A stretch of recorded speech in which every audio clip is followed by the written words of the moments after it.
Welcome to our channel. इस video में हम कक्षा 8वीं विषय विज्ञान के अध्याय 16 कुछ सामान्य रोग के प्रश्नों के उत्तर करेंगे। इस वीडियो को सुनने मात्र से ही आपको सारे प्रश्नों के उत्तर याद हो जाएंगे। तो अगर आपने हमारे चैनल को अभी तक सब्सक्राइब नहीं किया है तो जल्दी से सब्सक्राइब कर लीजिए और इस वीडियो को लाइक कर अपने फ्रेंड्स को जरूर शेयर करें। तो चलिए शुरू करते हैं। सबसे पहले हम पाठ्य पुस्तक के मध्य के प्रश्नों के उत्तर करेंगे। तो इनके उत्तर दीजिए का सबसे पहला प्रश्न है, हैजे के प्रमुख लक्षण लिखें। इसका उत्तर है, हैजे के प्रमुख लक्षण निम्न हैं। पहला, रोगी को सफेद व पतले दस्त होते हैं। दूसरा, पेट की पेशियों में ऐंठन व मरोड़ होती है। तीसरा, रोगी की धसी हुई आंख, पिचके गाल, निम्न रक्तचाप व कमजोरी। चौथा, बहुत अधिक लंबे समय तक दस्त होते रहने से शरीर में जल की कमी हो जाती है। प्रश्न दूसरा है, टाइफाइड का संक्रमण कैसे होता है। इसका उत्तर है, टाइफाइड साल्मोनेला टाइफी नामक जीवाणु से होता है। रोगग्रस्त रोगी के थूक, उल्टे, मल मूत्र आदि में इसके जीवाणु होते हैं जो मक्खियों द्वारा भोजन व जल स्रोत में पहुंचकर उन्हें दूषित कर देते हैं। प्रश्न तीसरा है, टाइफाइड शरीर के किन अंगों को प्रभावित करता है। इसका उत्तर है, टाइफाइड शरीर के आंत में पहुंचकर उसकी दीवार को क्षतिग्रस्त करते हैं। प्रश्न चौथा है, यदि किसी रोगी के शरीर में पानी की कमी हो जाए तब आप क्या घरेलू उपचार करेंगे। इसका उत्तर है, यदि किसी रोगी के शरीर में पानी की कमी हो जाए तो उसे 1 गिलास गुनगुने गर्म पानी में 1 चुटकी नमक व 1 चम्मच शक्कर मिलाकर जीवन रक्षक घोल तैयार करके रोगी को पिलाना चाहिए।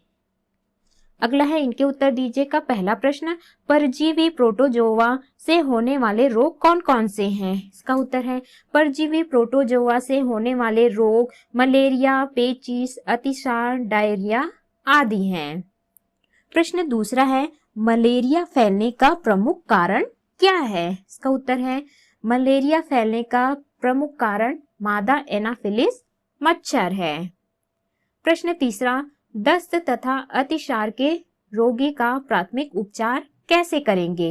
इसका उत्तर है, दस्त तथा अतिसार के रोगी को प्राथमिक उपचार के तहत चावल का मांड, हल्की चाय, दाल का पानी, नारियल का पानी, नमकीन लस्सी, नींबू की शिकंजी में से जो उपलब्ध हो उसका लगातार सेवन कराना चाहिए। प्रश्न चौथा है, मलेरिया के रोगाणु एवं वाहक का नाम लिखिए। इसका उत्तर है, मलेरिया के रोगाणु प्लाज्मोडियम नामक परजीवी प्रोटोजोआ है एवं वाहक का नाम मादा एनाफिलिस मच्छर है। प्रश्न पांचवा है, पेचिस एवं डायरिया में प्रमुख 2 अंतर लिखें। इसका उत्तर है, पेचिस एवं डायरिया में प्रमुख अंतर निम्न है। पहला, पेचिस अधिक समय तक दस्त होने से मल के साथ रक्त, श्लेष्मा अथवा आंव भी आता है। डायरिया, इसमें लगातार पतले दस्त होते हैं। पेचिस, इसमें हल्का ज्वर भी होता है। डायरिया, इसमें ज्वर नहीं होता। पेचिस, ये आंत की झिल्ली से हृदय व तिल्ली में पहुंचकर घाव बनाते हैं। डायरिया, इसमें डिहाइड्रेशन के कारण मृत्यु भी हो सकती है। अगला है, इनके उत्तर दीजिए का पहला प्रश्न, छोटी माता के लक्षण लिखे। इसका उत्तर है, छोटी माता के लक्षण निम्न है। पहला, रोगी को हल्का या मध्यम बुखार रहता है। दूसरा, बेचैनी के साथ पीठ व जोड़ों में दर्द होता है। तीसरा, बीमारी के संक्रमण का सबसे अनुकूल समय दाने निकलने से 2 दिन पहले तथा उसके 14 दिनों बाद तक रहता है।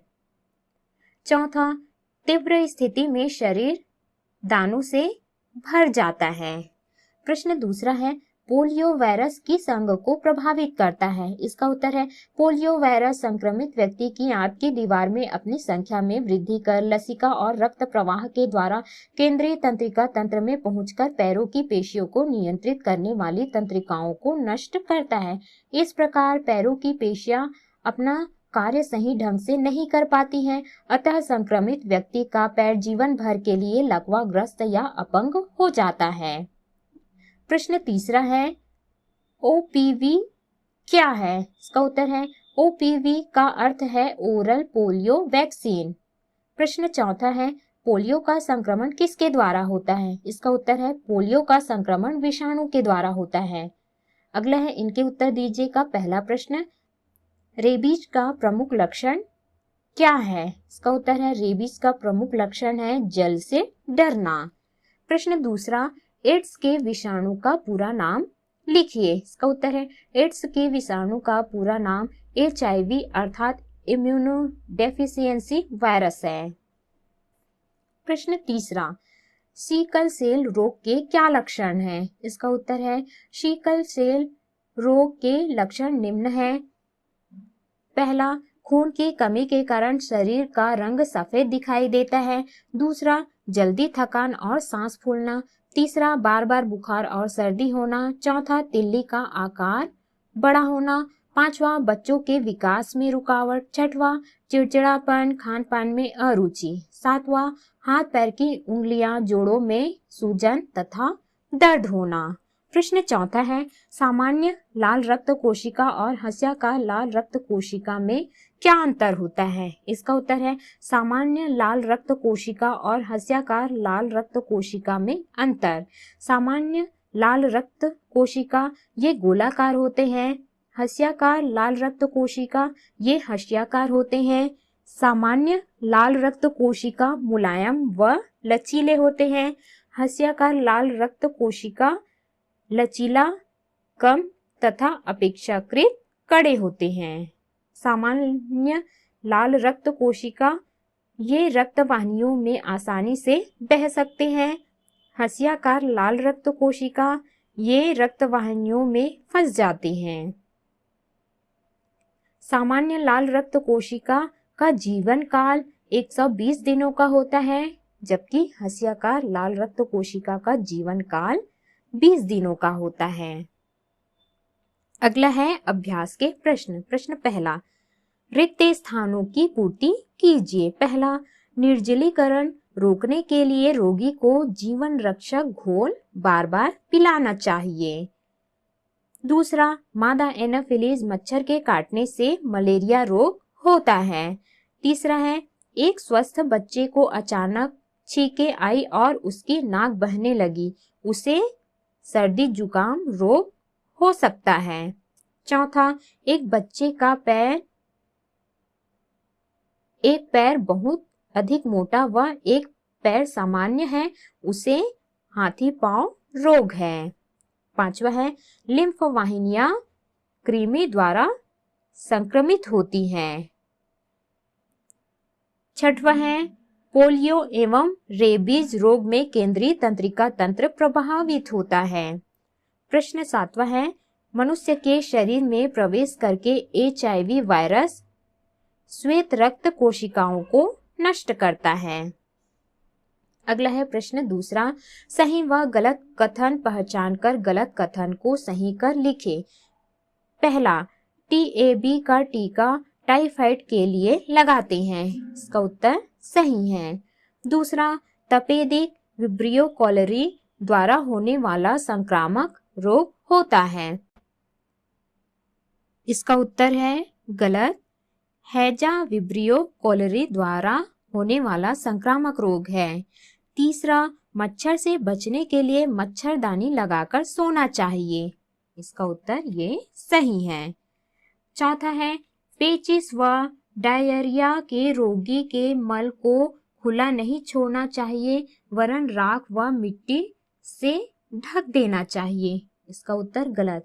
हैजा व मोतीझीरा के रोगी के मल को खुला नहीं छोड़ना चाहिए, वरन राख व मिट्टी से ढक देना चाहिए। पांचवा, सर्दी व इन्फ्लुएंजा के रोगाणु रोगी के रुमाल व तौलिए के उपयोग से स्वस्थ व्यक्ति तक पहुंच, इसका उत्तर है गलत। सर्दी व इन्फ्लुएंजा के रोगाणु रोगी के रुमाल व तौलिए के उपयोग से स्वस्थ व्यक्ति तक पहुंचते हैं। छठवां है, फाइलेरिया से बचने के लिए मच्छरों को नष्ट कर देना चाहिए। इसका उत्तर है गलत। फाइलेरिया से बचने के लिए DEC की खुराक लेनी चाहिए। 7वां है, रेबीज सभी कुत्तों बिल्लियों के काटने से होता है। इसका उत्तर गलत है। रेबीज संक्रमित कुत्तों बिल्लियों को के काटने से होता है। प्रश्न तीसरा है, सही विकल्प चुनकर लिखिए। पहला, जीवाणु एवं विषाणुओं से होने वाला रोग है संक्रामक रोग। दूसरा, BCG के टीके का उपयोग किस रोग के लिए होता है? तो इसका उत्तर है ट्यूबरकुलोसिस। तीसरा, निम्न में से कौन सा जीवाणु जनित रोग है? तो इसका उत्तर है टाइफाइड। चौथा, मलेरिया के रोगाणु का वाहक है। तो इसका उत्तर है मादा एनाफिलिस मच्छर। पांचवा, निम्न में से किस रोग में ठंड तथा कपकपी के साथ बुखार आता है? इसका उत्तर है मलेरिया। छठवां है, प्रोटोजोआ से होने वाला संक्रामक रोग है। तो इसका उत्तर है उपर्युक्त सभी। सातवां है, पेचिश रोग होता है दूषित पानी पीने से। प्रश्न चौथा है, निम्नलिखित प्रश्नों के उत्तर दीजिए। प्रश्न पहला, बच्चों को तपेदिक से बचाने के लिए क्या क्या करना चाहिए? इसका उत्तर है बच्चों को तपेदिक से बचाने के लिए रोगी व्यक्ति से दूर तथा BCG का टीका लगवाना चाहिए। प्रश्न दूसरा है, निर्जलीकरण क्या है? इसे दूर करने के उपाय क्या हैं? इसका उत्तर है शरीर में जल की कमी होने को ही निर्जलीकरण या डिहाइड्रेशन कहते हैं। इसे दूर करने के लिए जीवन रक्षक घोल बनाकर बार बार पिलाना चाहिए। अगला है प्रश्न तीसरा, यदि आपके घर के आसपास बहुत गड्ढे हैं, उसमें पानी भी भरा है, मच्छर भी बहुत है, तब आपको कौन से रोग हो सकते हैं? इसका उत्तर है हमें मलेरिया, हाथी पांव रोग हो सकते हैं। प्रश्न चौथा, आपके साथी को पेट में ऐंठन व मरोड़ के साथ पतले दस्त हो रहे हैं, क्या आप बता सकते हैं कि उसे क्या और क्यों हुआ है? इसका उत्तर है हमारे साथी के पेट में ऐंठन व मरोड़ के साथ पतले दस्त हो रहे हैं तो अतिसार डायरिया हो गया है। इसका कारण दूषित भोजन एवं जल द्वारा आंत में संक्रमण है। प्रश्न पांचवा है, किन्हीं दो विषाणु जन्य रोगों के नाम तथा लक्षण लिखिए। इसका उत्तर है दो विषाणु जनित रोग पोलियो, रेबीज है। पोलियो के लक्षण निम्न है।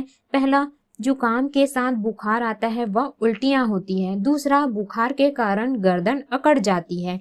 तीसरा, मांसपेशियां सिकुड़ जाती है एवं कार्य करना बंद कर देती हैं व दर्द होता है। चौथा, पैरों की मांसपेशियां कमजोर हो जाती हैं।